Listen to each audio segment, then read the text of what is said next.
Hi అండి, నేను మీ రవిని, పిఆర్కే ప్రాపర్టీస్.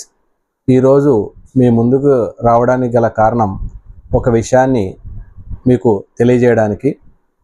మెయిన్గా డిసెంబర్లో జరిగేటువంటి తెలంగాణ రైజింగ్ సమ్మిట్కు గ్రాండ్గా ఏర్పాట్లు చేయడం జరుగుతున్నాయి. ఇది ప్రపంచవ్యాప్తంగా ప్రముఖులు హాజరవుతారు. ఏ లోటు రాకుండా సౌకర్యాలు కల్పించాలి అని అధికారులకు సీఎం రేవంత్ రెడ్డి ఆదేశం. పాసులు లేనోళ్లకు అనుమతించొద్దని స్పష్టీకరణ. సమిట్ ఏర్పాట్లపై క్షేత్రస్థాయిలో పరిశీలన. తెలంగాణ రైజింగ్ గ్లోబల్ సమిట్కు ప్రపంచవ్యాప్తంగా ప్రముఖులు, వివిధ దేశాల అంబాసిడర్లు హాజరవుతున్నారని, అంతర్జాతీయ ప్రమాణాలతో ఏర్పాట్లు చేయాలని అధికారులను సీఎం రేవంత్ రెడ్డి ఆదేశించారు.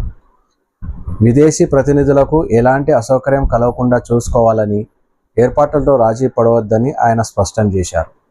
ఇదండి ఈరోజు మీకు తెలియాల్సిన విషయం. ఏమంటే మెయిన్గా డిసెంబర్లో జరిగేటువంటి తెలంగాణ రైజింగ్ సమ్మిట్కు మన తెలంగాణ ముఖ్యమంత్రి రేవంత్ రెడ్డి గారు పలు విధాలైనటువంటి ఏర్పాట్లను చాలా చాకచక్యంగా, ఎలాంటి పొరపాట్లు జరగకుండా చేయాలని అధికారులను ఆదేశించడం జరిగింది.